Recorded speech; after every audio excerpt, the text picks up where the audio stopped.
Welcome to a quick look inside the HP5386A frequency counter.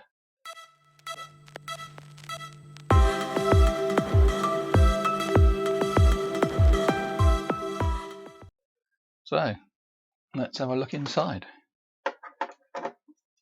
That screw removes. It's a bit stuck. That's it. That screw removes that handle, which allows, if you give it a tug, the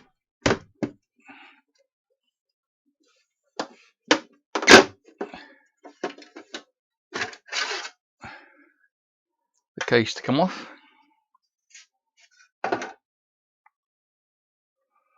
And I can see mains transformer, mains connector, fuses. That is the 3 gig module that doesn't work, and I think the fault is in that metal can. It's a common fault. Stick too high level on the input, blow the hell out of that thing. And a second hand one of them is about $400 on eBay.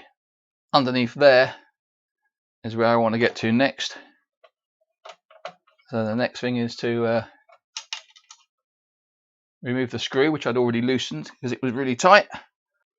To remove, let's find some tools, the GPIB card.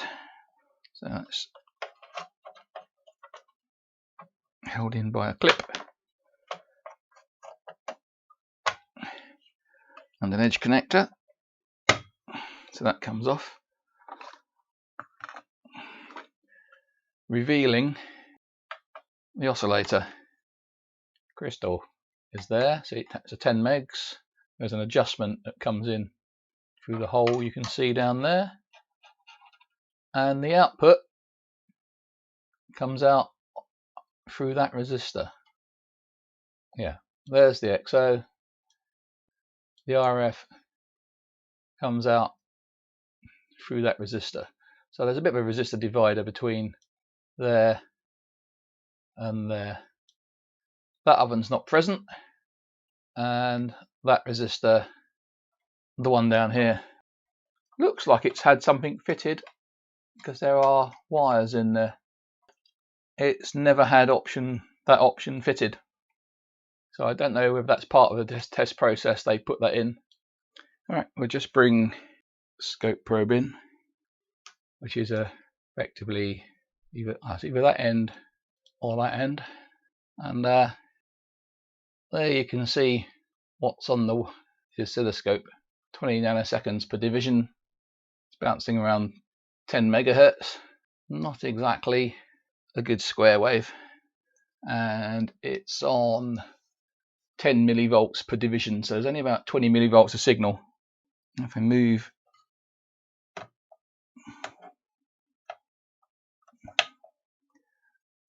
the other side, even less. So I'm assuming that I'm now on, if you can see the cursor moving, that end of the resistor, because it's now loaded with the 562 ohms, no output. So I tried all the usual things, you know, giving it a tap, and it doesn't seem to improve it. That's a part that I've got to replace. Now there's a couple of options. I get a new one of them, I repair that one if it's possible, or I just get a GPS chip to output 10 megahertz and either mount it in here with the antenna outside, or just have an external box and feed it through here. Would like to mount it in here. Let's see how easy it is to get that out. Let's turn the power off first. Turn it onto its back. There's a screw here, which means you have to slide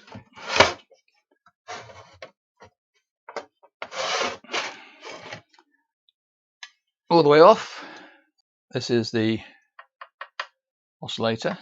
The oven oscillator, which had that resistor cut out from, is if you look at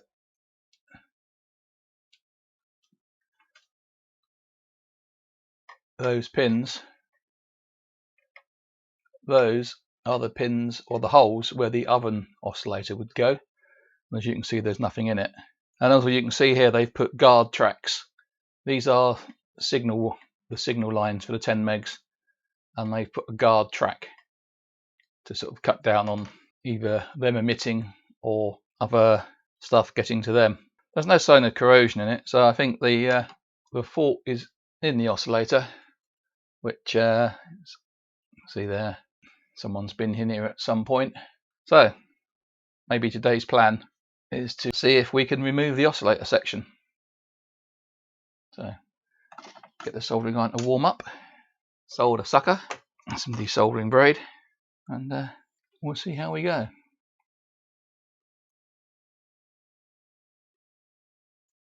Oops, it'll help if I prime it.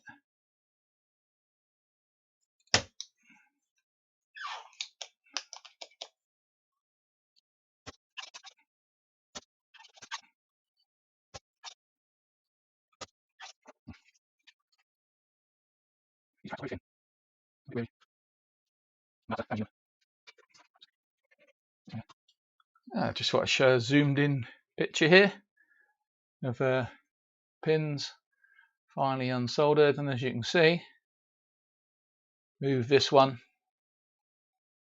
and they all move. So it's unsoldered, but it's hanging on.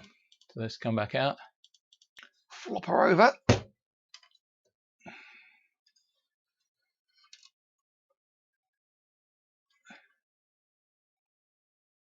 It's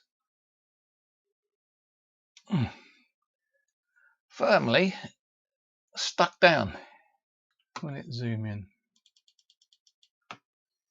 you can just make out down there.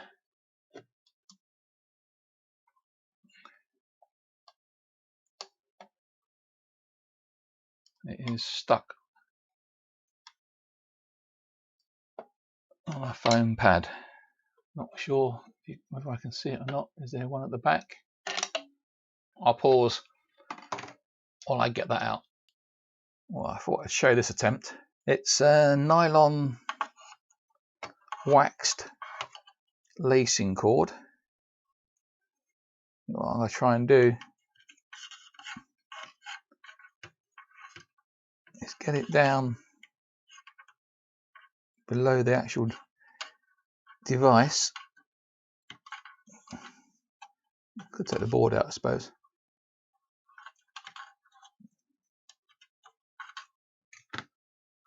And then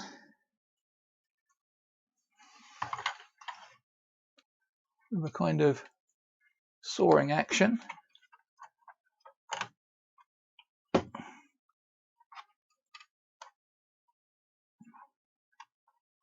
so you can use floss, dental floss for this.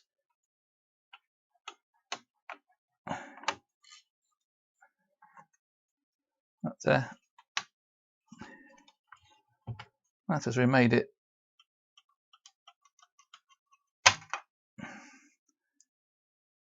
remarkably free. So one oscillator. I think some IPA will get that off. Would be nice, I suppose, if I could get the oven to go in there. I'll put feelers out, see if I can find a replacement for one of these. Set plus 1 hertz. As you can see, there is a little hole where the adjuster is, and the case is soldered on. I'm not sure if it's possible to decap that without killing it completely. I might have a go. I'm sure it doesn't seem to want to work. So now it's just a matter of putting these bits back so I don't lose them.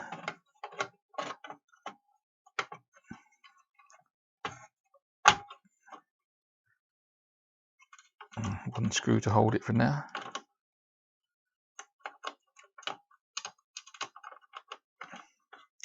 So I think I'll leave it there. Maybe just put a bit on the end of the video of running that directly off 5 volts in free air, seeing what happens. We'll pop back when I've done that. Well, there's a picture of it running out of the board. I still would have thought that it would be giving a nice sine wave. There it is there. So I don't know. I just need to find a new one and see if it helps. I shall search search eBay, see what I can find. And many hours later, got an open seam to about there, an open seam to about there, and an open seam down to about there, and then it's still closed all the way up here. So I've got that bit to go, and as you can see by the mess, I'm digging the solder out with a scalpel, as I thought that would put less stress on the internals than trying to heat the whole thing up and then pull it apart, as I couldn't work out what I could hold on to this bottom bit if I heated it up to pull the back off. So I'm eating my way in with a scalpel. Well, blow me over with a feather. Look at that! It's not been flow soldered. There's no solder there. I wonder if that's the problem. Can't see any solder around that edge. So I wonder if I solder that, it will start working.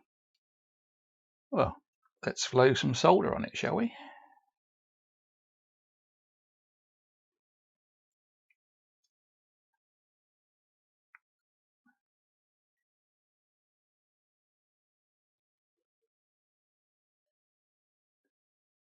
That's been dry since it was encapsulated. God knows when. Let's see if we get an output now. Well, look at that. There she blows. We have a lovely 3.6 volt peak to peak. The frequency's probably a bit off, but a cracking 10 megahertz oscillator. I think I'm going to look at all the other joints, give them a check out, and clean up the can, which is a bit worse for wear. I think I might just tack the can back on. I don't know if I'm going to flow it all the way around, just in case. But that looks like the job's a good one. Okay, it might need a bit of a calibration. Looks like it's back up and running. So I don't know if I'll record putting the can back together and cleaning it up, but so you might just see it when the can's back.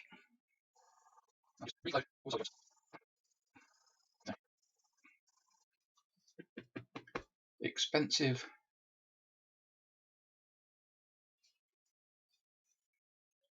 paper towel, but you should use it twice. When the alcohol dries off, you can use it for the use that the Andrex puppy had for it.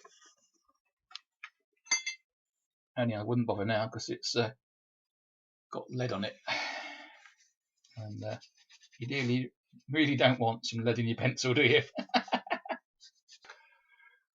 I'll try and planish it so it fits a bit better, but then it probably doesn't matter, does it? Because, you know, as long as it slips back in, does it really matter? You know, does it matter how tidy it looks? I don't care.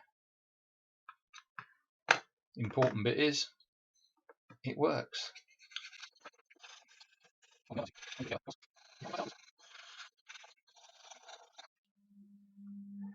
Right, here we can see the oscillator.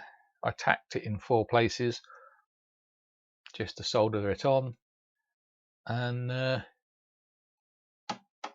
we look there, just make out a dim decimal point. It's 10 megs. We knock it down 1.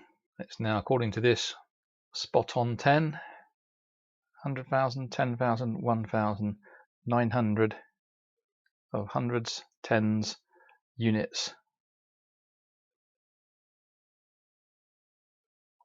Yeah, so it looks like it's kind of almost spot on. Well, it's around 10 hertz, 10 megs. fluctuating by about a hertz. So I'd say that's a good one. Now I can put it back together. Well, go back here and I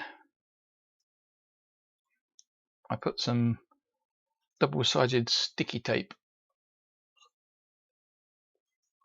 on the oscillator.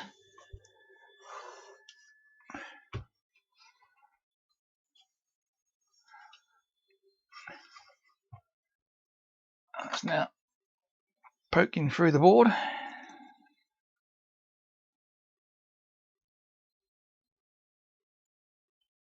So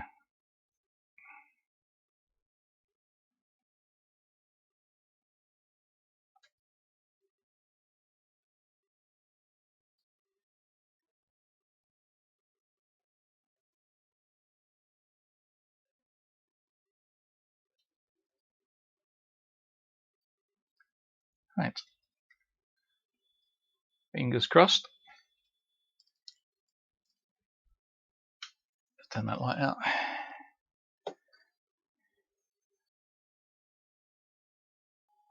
Let's flip it back over. So ignore that.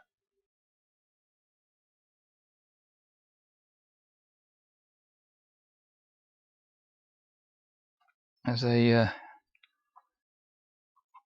water pump running, pumping the water pressure for the shower to 3 bar. Right, so that's in. Don't ask me where the other one of those went, as I still can't find it. So we'll have to set up at just the one. Power lead. Gotta be careful now because it's totally exposed. There I go. Connecting myself to the live stuff.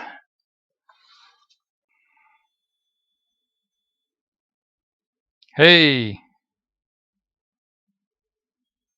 can you read that? Meandrex puppies run out.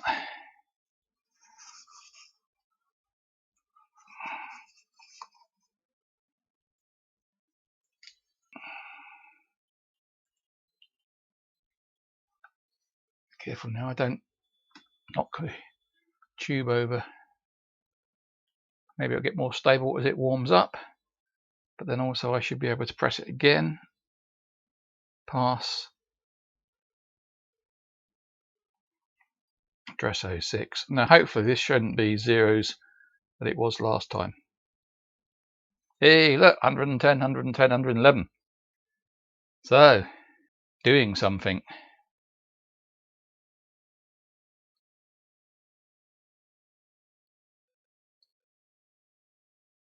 Bit of a wire.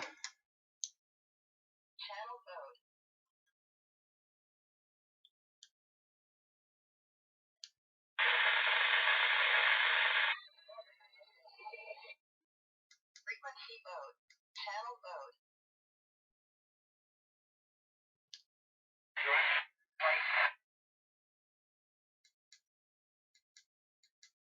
Frequency mode.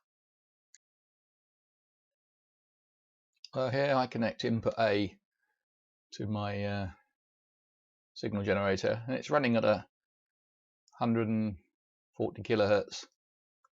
And this is just showing that the period bit works. So most of it seems to be working now. It's still not brilliant, but it's still a work in progress. Just need to find out now why the frequency is fluctuating. So maybe there are some caps that need changing or something. But we've moved forward in leaps and bounds. We've gone from totally not working to being displaying something. Channel B still not working properly, but the self-check does most of the bits. I need to go dive into the manual more to find out what this 112, 111 actually mean. And it looks like Job's a good one by the look of it. Well, I'll just finish the video playing some buttons and just showing that the up and down in digits works. So just playing. Anyway, thanks for watching. If you like what you see, please subscribe, hit the notification bell, comment the hell out below. Catch you on the next one.